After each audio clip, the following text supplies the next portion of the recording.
Hello, everyone. If you like what I'm doing here, please consider subscribing, liking, and commenting. It would really help the channel out quite a bit. Thank you very much.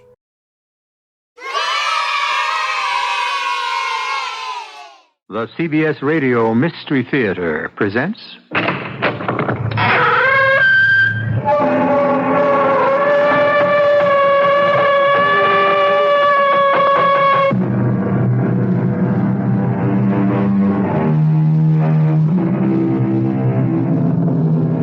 Come in. Welcome. I'm E.G. Marshall. Our tale is another domestic story. It's about the happy home life of a modern young family. A life, unfortunately, which is cut brutally short. Please be warned. Some of the scenes may not make you feel safe and secure, even if your door is locked and bolted. It's a story about a family man named David Farmer. A family man brought to the point of saying these words to his closest friend. I'm going to kill him, Stan. That's all I can do right now. I have to kill that animal, or I have to stop living myself. One or the other. That's how it has to be. You're crazy, Dave. I can't believe that you mean that. I mean every word. I'm going to kill him. And you're going to help me.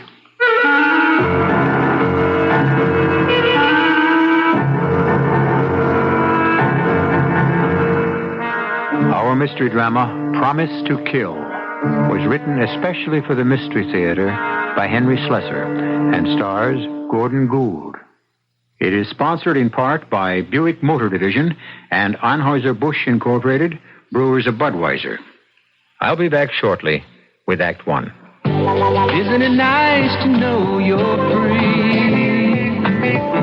To see the things you want to see. The touch the heights you dare to reach. To know you're all that you can be. Need a full-size car? Well, you came to the right place. Buick. Take LeSabre, a genuine family car with lots of nifty Buick touches and room for 6. Or the elegant Electra, the car that wrote the book on Buick luxury. Or Riviera, the luxury car that's also a great personal road car. The full-size Buicks. If you're looking for a place where you and your free spirit can really get together, this is it. Free spirit, Buick on the wings of the wind. How it's gonna be, your spirit's free. It may get cold outside, but Northwest Federal Savings is all set to make it springtime inside your home this winter. Right now, a big green selection of beautiful, lush, fast-growing plants is waiting for you at all 4 Northwest Federal Savings Centers. Save $50 and take your favorite home with you free. There's South-branching English ivy, lacy lettuce green artillery fern, hardy golden pothos with large waxy leaves, the delightful polka dot plant with pink freckle leaves and delicate violet blooms, and the great favorite for terrariums, delicate baby tears. It's a breath of spring for your home when you save just $50. Additional plants are only $1.35 each, with each additional $25 savings deposit. So hurry to the garden centers at Northwest Federal Savings. Offer for a limited time only. In Chicago on Irving Park, in Des Plaines, Norridge, and a new location in Arlington Heights. It's Northwest Federal Savings Time, 63 hours a week.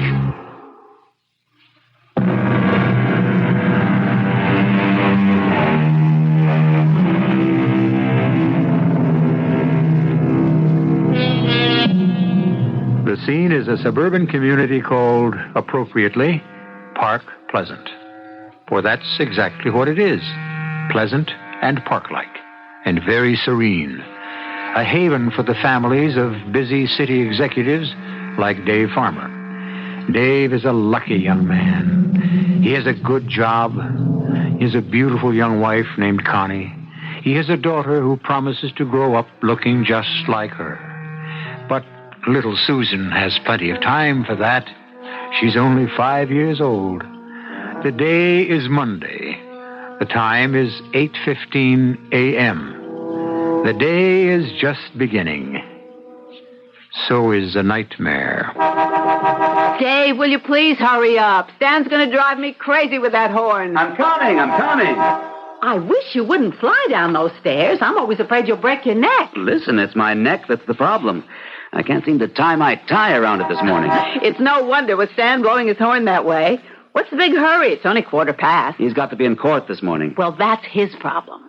You don't have to be at work until 9, and I insist that you have some breakfast. I really don't have time, honey. Yes, you do. Look, the eggs are all made. The toast is halfway done. No, it isn't. You haven't plugged it in. Oh, my. That's Susan again. She insists on pulling plugs out of the wall. You better keep her away from wires and stuff.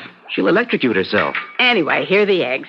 Hey, what's going on here? Come on in, Stan. I've been intimidated into eating breakfast. Breakfast? Listen, I've got a case to argue this morning, and this carpool was your idea. It's okay. I'm all ready.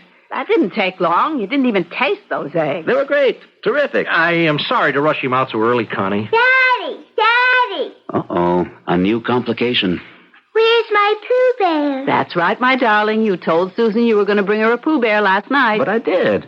I just got home too late to give it to her. She was already asleep. Well, where is it, Daddy? Wait a sec. Oh, for Pete's sake. Come on, Dave. Am I going to hang up my client for a woolly bear, huh? I want my Pooh Bear. Here it is, just as I promised. Oh, isn't he cute? Don't you love him, Susie? Oh, yes.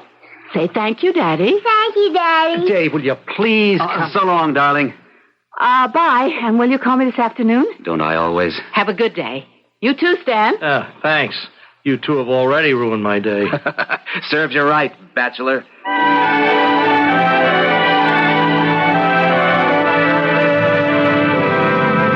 Well, I'll say one thing for married life. Hasn't hurt Connie's looks. Yeah, she really looks great, doesn't she? Yeah, I've almost forgotten how pretty she is. It's the first time I've seen her in more than a month. That's not my fault, pal. I told you what to do. Get yourself a date, and we'll make it a foursome one night. That's the trouble with being a bachelor. You've always got to scrounge around for a date. Okay, we'll make it a threesome. I'm sure you'd rather not. Three's a crowd, right? Not when two of them are married. Anyway, it's about time you made it a permanent foursome. Why don't you make up your mind which of your 55 girlfriends you want to marry? Tried it once. I didn't like it. Well, if at first you don't succeed, try again. Yeah, that's what you say. You hit it right the first time. Just lucky, I guess. No kidding, Stan. How about going to the theater? The theater. What about it? I forgot to tell Connie to go to the box office. What for? Some tickets were left for us at the Park Pleasant Playhouse for tonight. But we have to pick them up before noon. Relax. We'll stop at a phone booth on the way.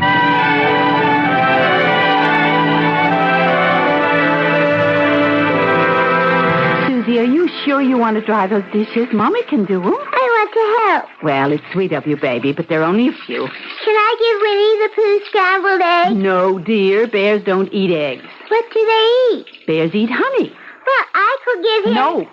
You can't give Winnie the Pooh any honey either. I mean, bears don't eat anything this time of the year. They just sleep. Oh, then maybe I better put him to bed. Now, that's a good idea. How long do bears have to sleep? Well, they usually sleep through the whole winter. That long? Maybe Pooh Bears are different. Run along now, dear. Mommy has to answer the phone. Maybe it's for me. Maybe so. Hello? Hi, hon. It's Paula. Hi. 1 second. It's not for you, baby. It's your Aunt Paula.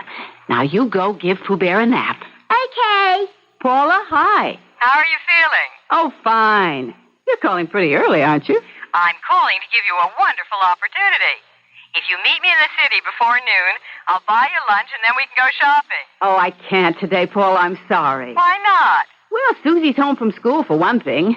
They're having one of those teachers' conferences. Why can't the maid take care of her? Because it's Emily's day off, and I've got a dozen things to do around the house, and at the moment I have to answer the doorbell. Go ahead. Who's stopping you? Well, do you want to hold on, or should I call you back? I'll hold on.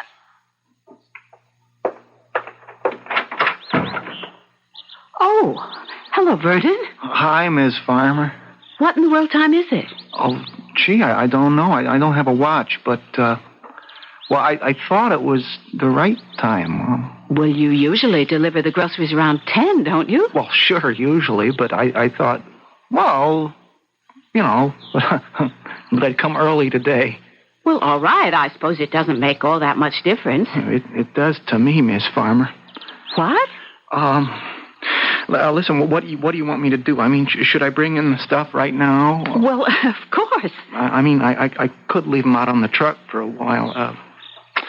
No, I guess that isn't such a smart idea. I mean, you got milk and cream and stuff. They might get spoiled. Well, of course they might get spoiled, Vernon. What an idea. Bring them in right away. Yeah, sure, I'll do that, Miss Farmer. I won't be long. Okay.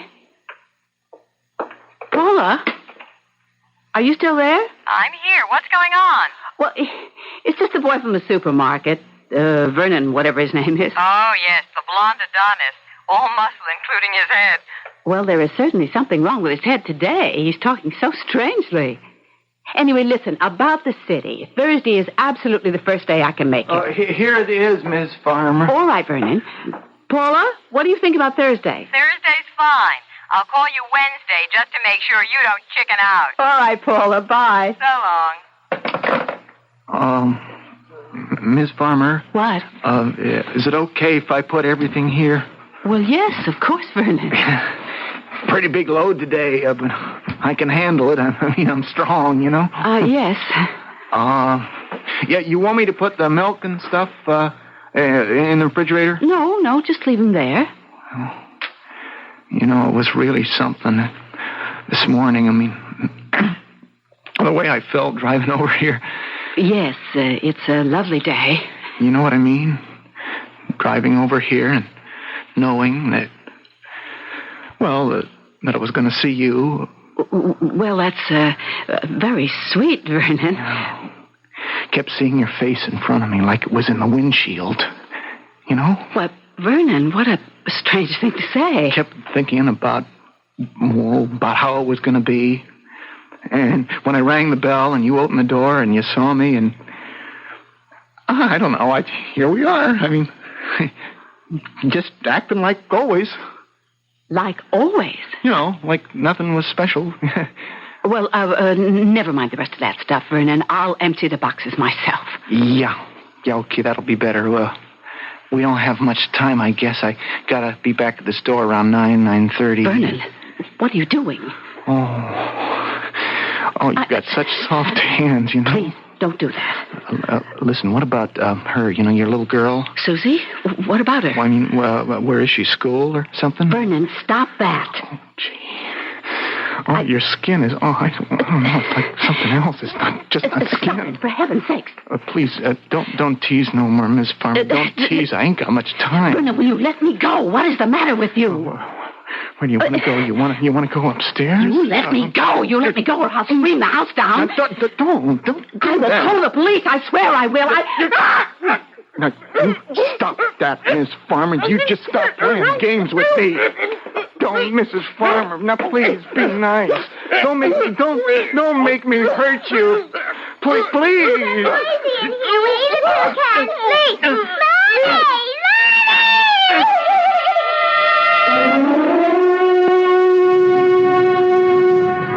Are you sure you dialed the right number? Positive. Think I don't know my own number? Well, a lot of people don't. Connie's got to be home. We left her only half an hour ago. Well, maybe she's in the bath. Susie picks up the phone when she is. I'll try just once more.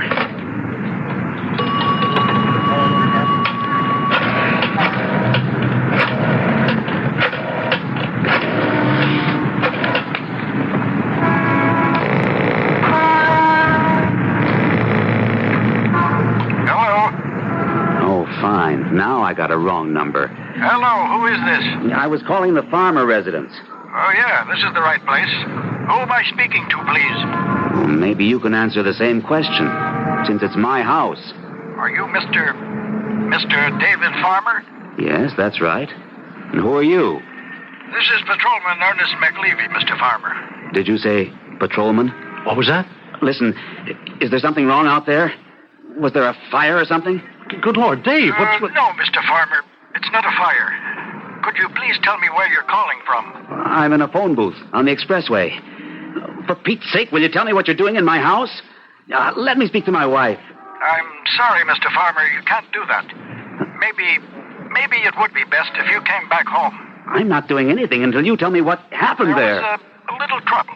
I mean, a lot of trouble. I want to know what kind. You'd better just come back here, Mr. Farmer.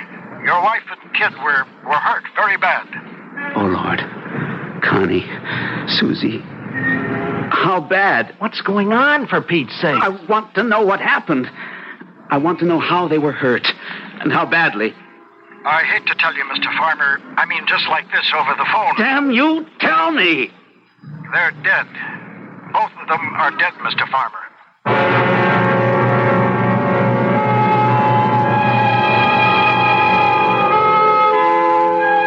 It's a strange place to find yourself in the middle of a nightmare. A highway crowded with cars and trucks, the bright midwinter sun shining in your eyes, hearing a disembodied voice telling you that everything you cared for in life is gone, vanished in one bloody instant, one terrible moment of madness, one meaningless action. But this nightmare isn't over for Dave Farmer, or for a young man named Vernon White. We'll be back in just a moment with Act Two. Way back in 1876, it was brewed and aged to deliver a taste, a smoothness, and a drinkability found in no other beer at any price.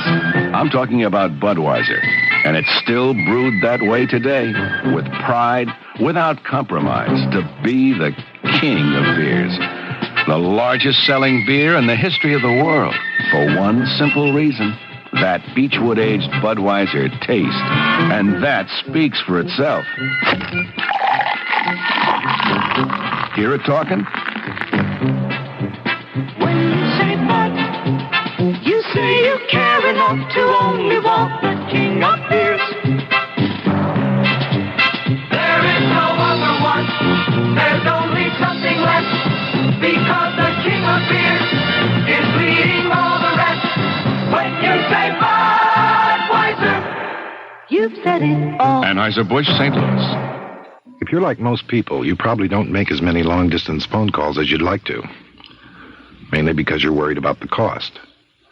But the fact is, long distance can cost surprisingly little. Especially when you call on the weekend. For example, let's say you wanted to make a 5-minute direct dial call to your Aunt Claire in Cleveland.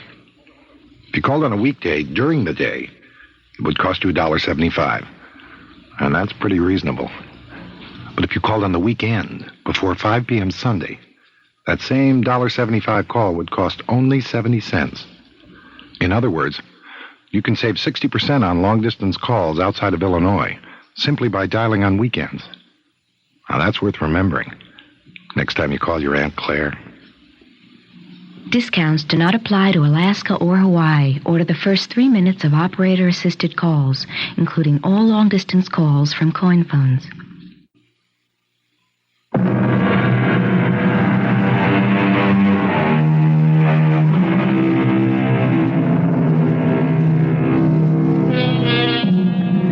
The scene changes. We are no longer in the quiet suburb of Park Pleasant. We are in a large, high-ceilinged room, flanked by American flags, solemn with the traditions of American justice. This is a courtroom. Seated in the front row is David Farmer. Beside him sits his friend Stan, his sister-in-law Paula. His face is ashen, haunted. And at the defense table, his hair neatly combed and brushed, his cheeks rosy, wearing his best blue suit, looking very much like the all-American boy, sits Vernon White, killer. Your Honor. Yes, Mr. Waterman. The defense has no objection to these photographs being submitted to the jury, but these proceedings have been delayed long enough. Very well. Is the prosecution ready to proceed? Yes, Your Honor. Then please continue your examination of the witness. Yes, Your Honor. Patrolman McLeavy, you've seen these photographs we've shown the jury? Yes, sir. Is it an accurate representation of the scene you discovered that morning at the Farmer house? Yes, sir. That's what I found. A young woman, brutally assaulted, strangled to death. Yes, sir. Evidence of a struggle. Yes, sir.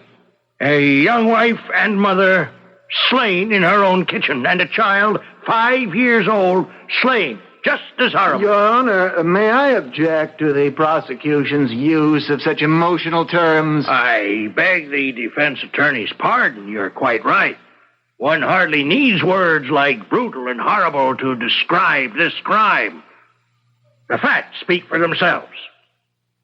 Now, Patrolman McLeavy, did you also see several boxes of groceries in that kitchen? Yes, sir. About 4 boxes. You concluded that a delivery had been made that morning? Yes, sir.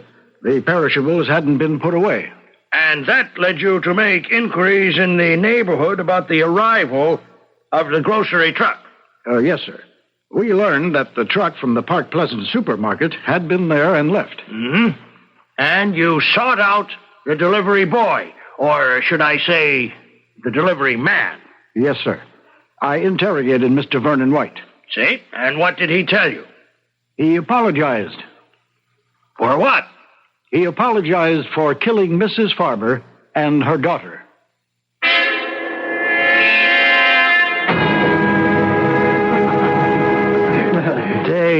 Dave, eat something, will you? Don't just stare at your plate. Now, come on, eat. No, I can't. David, this is ridiculous. No breakfast, no lunch. What good is that going to do you? No good. Oh, you talk some sense into him, Paula. Look at him. He's lost 10 pounds since the trial started. David, please. She was my sister. I loved her. I loved Susie. But I know that I have to stay alive. I know that. And so do you. Come on. Let's get back to court.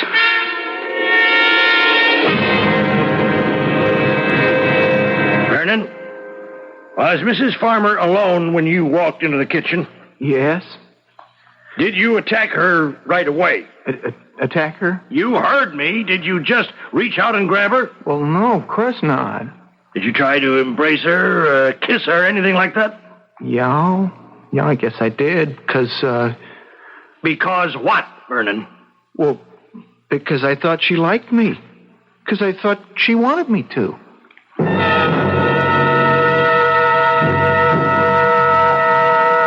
The defendant will rise. Vernon White, you have been tried and convicted for the crime of homicide in the first degree. The laws of this state, as amended on October 5th, 1974, impose a mandatory sentence for this crime. Therefore, it is my duty to instruct the warden of the state prison in Peakstown to take you to a place where you shall be kept until the 31st day of March, 1976, at which time you will be hanged from the neck until dead. May God have mercy on your soul.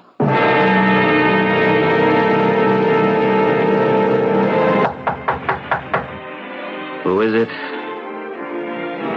I said, who is it? It's Paula. Please let me in, David. All right. Well, will the real David Farmer please shave? How did you find me? If you must know, Stan told me. Stan has a big mouth. You look terrible. You look as run down as this hotel. What did you want me to do? Stay up there in that house? Well, you could have found something better than this. This suits me fine. If you want to stay in a hotel for a while, fine. But the least you can do is get a decent room. This isn't a hotel room, Paula. This is a waiting room. What? A waiting room. A place for me to wait for the 31st of March. Oh, Dave. Dave, that's terrible. That's so senseless. What else have I got to do but count the days? But to do this to yourself. To hole up in this awful flea bag, staring at the calendar, thinking of nothing but that poor moron's execution. He's not a moron. He's Jack Armstrong, the all-American boy. Didn't you hear what he said in court? He thought Connie liked him, that she wanted him. Dave, listen to me. Vernon White killed something very precious to me, too. Dave, I have to tell you something. Tell me what? What you want to happen isn't going to happen. What did you say? There isn't going to be any 31st. There's always a 31st, 7 months out of the year. I mean, there isn't going to be any execution. Stanley called to tell me. I think that's why he gave me your address, so I could break the news to you instead of him. What are you talking about? The appeal was accepted because of Vernon's substandard intelligence, something like that. You're lying to me. Dave, they've commuted his sentence to life imprisonment. They can't do that. They can't. They did, Dave. Vernon White went through tests. He's not an imbecile, and he's not insane.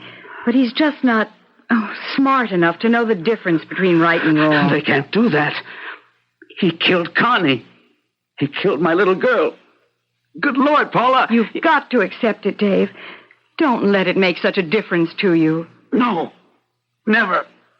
I'll never accept it. Do you think I can go on living with him alive and breathing and walking around and smiling and Connie and Susie dead? No. I won't let it be.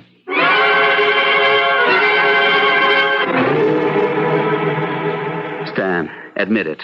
Vernon isn't crazy. They would have pleaded insanity if he was. It's not a matter of sane or insane, Dave. There is such a thing as clemency. Yes, clemency for the criminals, not for the victims. The kid's got an IQ of under 80. He was smart enough to think Connie liked him. He thought she had a crush on him. He was so used to having girls ogle him in the supermarket, juggling those crates with his big muscles. Dave, this is useless. The court has accepted the appeal. You just don't have any recourse. You're wrong. I do. Like what? I'm going to kill him, Stan. Huh? That's all I can do right now. I have to kill that animal, or I have to stop living myself.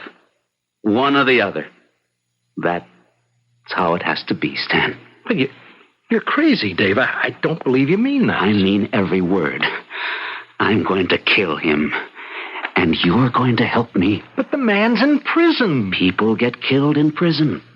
There's a way to do everything if you have the desire and the money. I have both. You haven't got that kind of experience. But you have, Stan. You were in criminal law once. You must know people. I'm sorry, Dave. You're supposed to be my best friend. If that's what you are, prove it. Help me wipe this germ off the face of the earth. It wouldn't prove anything. It will to me. I want his life for Connie's, for Susie's, and mine. Whose life do you want to save, Stan? Vernon White's or mine? Oh, no. I hope you're not talking about... Sure, that's what I'm talking about. You heard what I said. I can't live if he does. I'd just as soon stick my head into an oven. You are putting me in one hell of a spot. Find out what I have to do, Stan.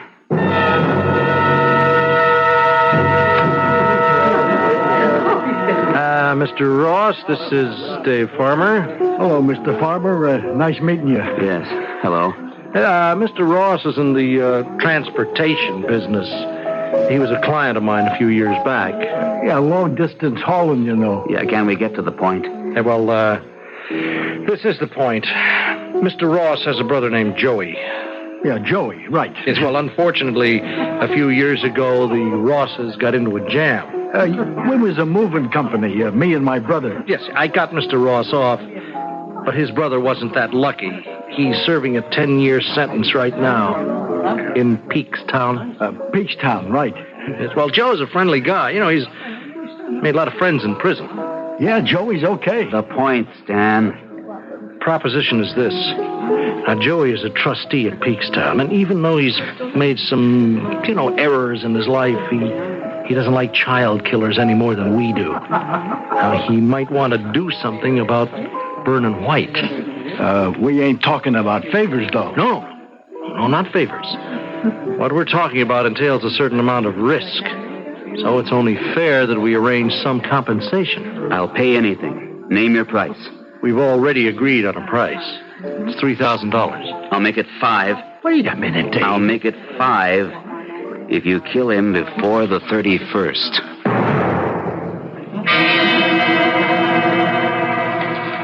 Let's see. When did you pay this plumbing bill? I don't know, Paula. It's marked paid, but I don't see the canceled check. What does it matter? It does matter, Dave. You can't let everything slide this way. Half a dozen people are threatening to sue you for this or that. And I suppose you know that you let your insurance policy lapse. You went right past the 30-day grace period. What's the difference? You know why I had that policy. But it's ridiculous to let it lapse. One of these days you might Don't say that, Paula. Anyway, I called your broker and arranged to have it paid. I'm surprised Stan didn't do that for you when he had the power of attorney. Stan isn't a bookkeeper. He's a lawyer. Still, he could have been more helpful. He knew how spaced out you were. He could have hired a girl or somebody to pay your bills, keep your accounts in order. Paula, will you stop taking off on Stan? What have you got against the guy? What have you got in his favor? He's my best friend. He proved that. Maybe. I wonder how friendly he'd be if you were broke. Oh, cut it out, Paula. Oh, look at this checkbook. None of the stubs filled in. And you must have spent $1 zillion. There were expenses. I know that. But Stan sold those securities for you back in March. That meant a deposit of almost $100,000. Paula, I can't think now. Okay. But I just want you to know that there are expenditures I can't explain. Hello? Dave. Dave, it's Stan. Yeah? What's happening? Dave, don't get upset about this. But something went wrong up in Peakstown. What do you mean, wrong? I don't have all the details yet. Our friend Joey up there tried to fulfill his mission this morning, but he botched it. How? Vernon isn't dead. He's hurt. He's got a knife wound, but he's alive. We had a deal, Stan. I know. We won't pay until we get what we paid. I don't care about the money. It's just a delay, that's all. Well, for how long? We can't be sure. Vernon's in the prison hospital. It's a hard place to reach, Dave. But don't worry. Mr. Ross says he'll get the job done. He's got to. He's got to.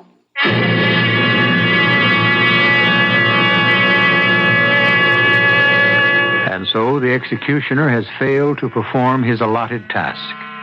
Vernon White is alive, and not so well, in the prison hospital. But the physicians who will treat his wounds don't know that he's suffering from what might well be a terminal illness, the disease called revenge. We'll see if Dave Farmer gets that revenge in a few moments when I return with Act 3.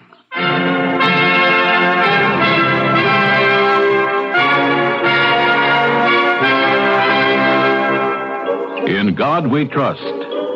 America speaks.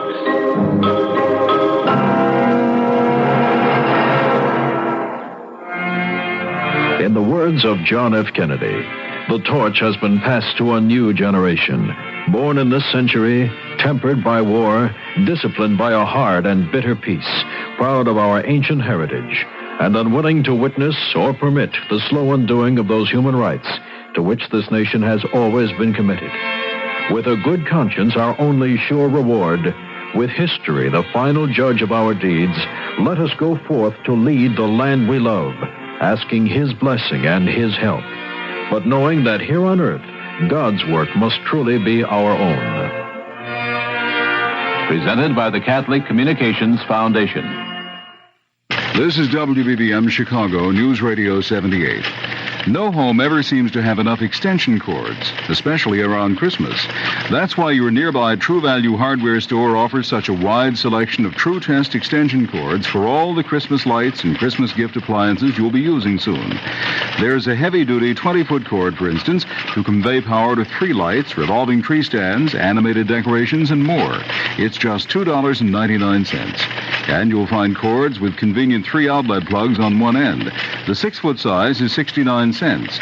True Value hardware stores have a True Test remote control cord, too, with a switch that keeps you from crawling under the tree or furniture to turn Christmas lights and decorations on and off.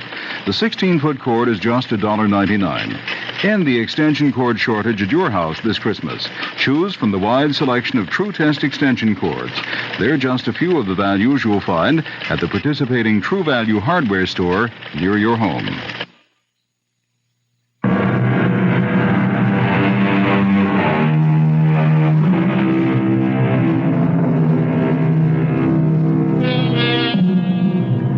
Vernon White, killer of Constance and Susan Farmer, is still alive.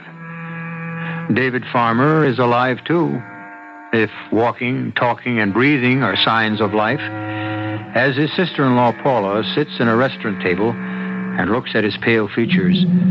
Her eyes are clouded with pity. Dave, when I first met you, when Connie introduced us, I remember thinking you were sweet and kind, maybe a little vulnerable. Vulnerable? Seeing what you wanted to see in people, giving them nice, clean images. Even if they were more complicated than you wanted them to be. I suppose you're talking about Stan. No. I'm talking about Connie. Connie? You see, I had my sister for a sister much longer than you had her for a wife. I never saw anything complicated about Connie. It was hard to see. She had such a bright, glowing surface. Paula, we were married 6 years. Do you think I didn't know Connie? She always wanted so much, Dave. That's what worried me when she told me she was getting married. She was used to 100 phone calls, 7 dates a week, 50 men in her life at all times. She was beautiful, Paula. I know. She was dazzling. Maybe that's what happened to that poor delivery boy. He was dazzled out of his senses. Is that why you wanted to have dinner with me?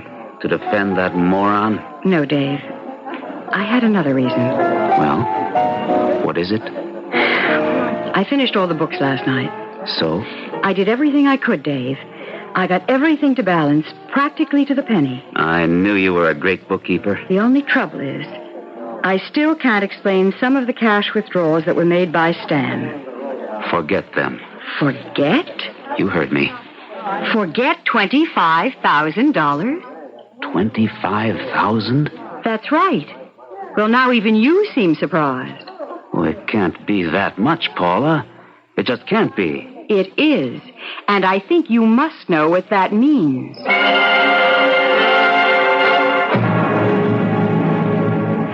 25,000?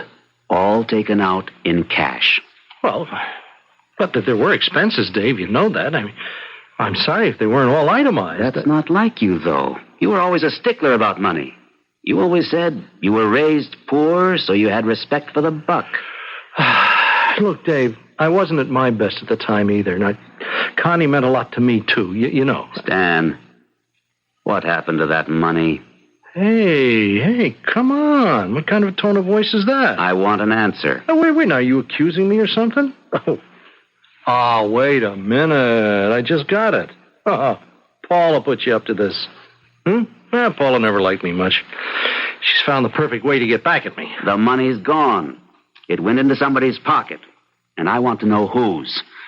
I want to know if there's something you're hiding. Maybe there are some things that gotta be hid. Nothing like this.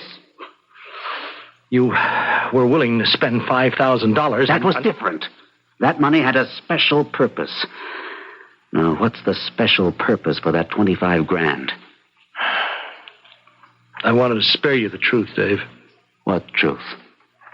Well, even now, I don't want to tell you. I'd rather you thought that I was a thief and a swindler, that I robbed you. Is that what you did? No. What I did for you and for Connie.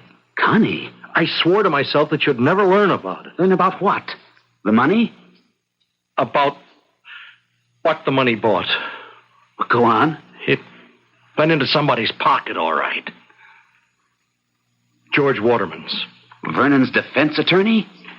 Are you kidding me? I had to do it, Dave. I had to make things easier. Well, how could they be easier? Vernon confessed. His prints were on everything. There wasn't any doubt of his guilt. Dave, the money bought a note. What note? I should have burned it the minute it was in my hand, but I didn't. Lord knows why. Who knows? Maybe I was afraid that this would happen, that I'd have to account to you for what I did. What note? Who wrote it? What did it say? I have it here. It's in this drawer. Oh, I would give my right arm if you never had to see it. It's Connie's stationery. Yes. Her handwriting. Yes. I have to see you. Dave leaves for the city at 8:30. I'll try to send Susie out to day school. I'll be waiting for you, darling. Please don't disappoint me. I am sorry, Dave. It's her handwriting. Yes, I know. I have to see you. Dave leaves for the city. Good Lord, Stan. What does this mean? The note was sent to Vernon White. No, that just can't be. He He turned it over to his attorney after the arrest. Waterman didn't want to submit it into evidence before he talked to me. He knew it wouldn't make any difference as far as the verdict was concerned. It might even have made his client a little less pathetic, but he knew it would make a difference to us. I'm not going to believe it. I'm not. Oh, heaven help me. I didn't want to either. But it's the truth. $25,000 worth of ugly truth.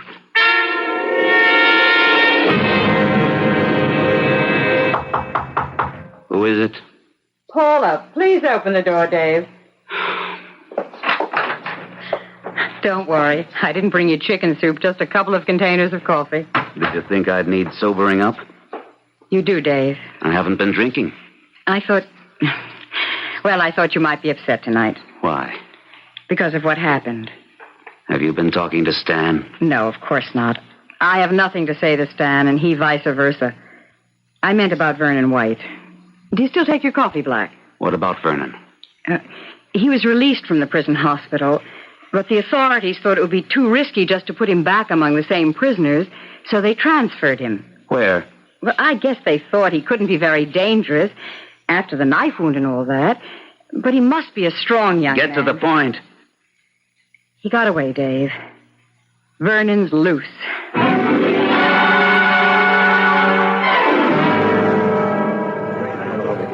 It wasn't easy, Mr. Farmer, let me tell you. But you really know something? I know everything.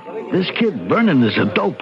He ain't playing with a full deck, you know what I mean? I know. Well, a pal of mine, he lives on East Avenue. He gives me the tip. Some kids in the neighborhood, like a gang, they do a lot of prowling around the section where they're knocking down buildings for some kind of housing project. Well, they spotted this blonde guy sleeping in one of the condemned buildings.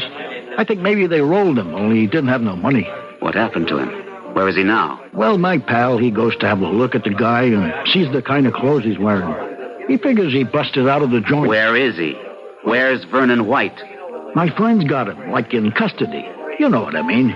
Sometimes there's a reward for turning in escaped cons. He wouldn't call the police? No. My friend is not exactly friendly with the cops. But bread is bread, Mr. Farmer. I'll pay your friend. How much does he want? 1,000? More like 2. And then there's me. I put in a lot of time. All right. 1,000 for you, 2 for your friend. Only, I want one other thing. I want a gun.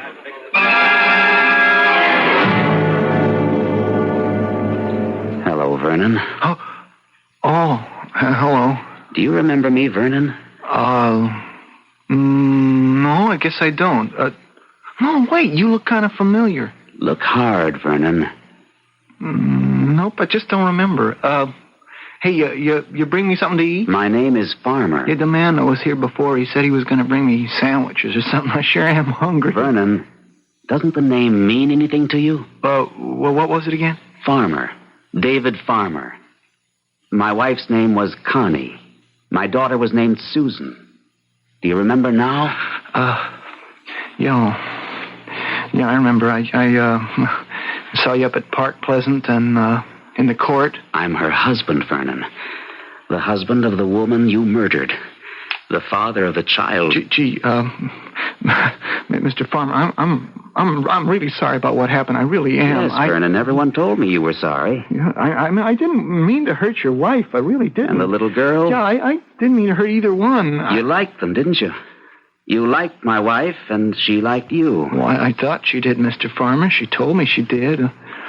Only when I came to see her, like she asked me to, she put up this big fight, and I got all upset about it. I didn't know what I was doing anymore. A lot of the girls like you, don't they, Vernon? Yeah. A lot of girls at the store.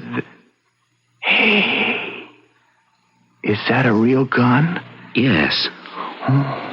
Yeah. Well, anyway, she sent me that note, and I thought she was like the girls in the store. Well, she said it was good looking. That's what he told me. He? Who told you? Well, he did. He did. Yeah, the man I used to see there. What man? I forget his name. The lawyer. What? Yeah, he told me that she liked me. And I'd be loading up stuff at the supermarket, and he'd drive up and say, "Hey, Vernon, Mrs. Farmer thinks you're a real good-looking kid. She'd really like to get you home." You're crazy. Nobody told you any such thing. Yeah, he did. And then he gave me this note that she wrote to me. He gave you the note? This lawyer? Yeah. I swear, he gave me this note, and it said, "I want to see you. My husband's going to the city, and I want you to come around." You're a liar. You're a liar. No, look, I swear it's true. He was that friend of yours, the one that you drove around with a lot. And he gave me the note, and I went there, and she didn't like me. She didn't like me at all. And that's when everything went wrong. Everything.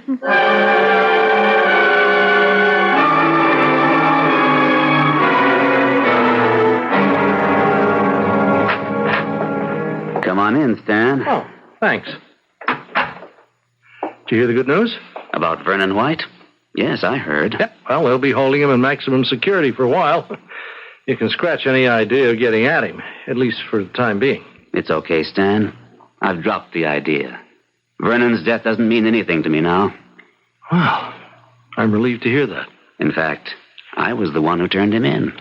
That anonymous tip to the police was mine. But how did you know where... I didn't see any reason for Vernon's death. Not after he told me about the note. Yes, I talked to him, Stan. Mr. Ross helped me find him. And we had a good, long talk. I hope you didn't take him too seriously, Dave. You know the kid's a moron. He's dim-witted, not a moron. Dim enough to think that Connie liked him just because you said so. Dim enough to believe that note was meant for him when it was really sent to you. Now, wait a minute, Dave. I couldn't understand it at first. Then I remembered how it was between you and Connie before I came along. I had a little more to offer, so she picked me. But she didn't want to give you up either. Dave, now I don't know what you heard. Something happened, Stan. Connie threw you over for some reason. I remember when you stopped coming around to the house. Dave, I swear to you that She must have hurt you pretty bad. So bad that you wanted to hurt her back. So you picked Vernon. Please, let me say something. He told me all about it. What you used to say to him, to goad him on, get him all excited. And then you gave him that note. The note Connie once sent you. I didn't mean it to work out the way it did. So help me, I didn't. I didn't know what he'd do. I just wanted to teach her a lesson. That's why you were willing to help me. Willing to let me kill that boy. So he'd never give you away. Dave, I didn't mean it. I didn't want it to happen, Dave. But it happened. He killed them. Connie and Susie. You killed them. No, it's not me. I swear it wasn't. Will you swear, Stan? Yes. On your knees? On my knees, Dave, on my knees. I swear it wasn't me. All right, Stan. Dave, that gun, It's the 31st, Stan.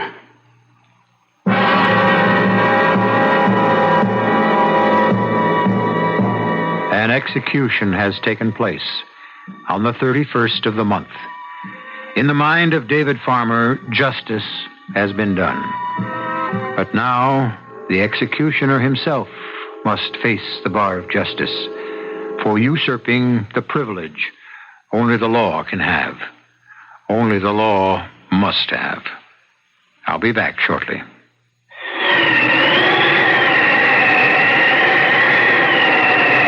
When a storm's been brewing, whose Weather Bureau helps your Weather Bureau give you an early warning? Who got all of the world's pilots and control towers to speak English so you can land safely no matter where you fly? Who's just about wiped out smallpox so your kids may never need a vaccination? And who set the standards of purity on the imported food you eat? Who helps you in dozens of ways you never dreamed of? The United Nations. Find out what the UN's been doing to help you. Send for the free UN booklet. Write United Nations Association, Box 475, New York 10017. That's United Nations Association, Box Box 475, New York 10017. There's always been a U in the UN. A public service of this station and the Advertising Council.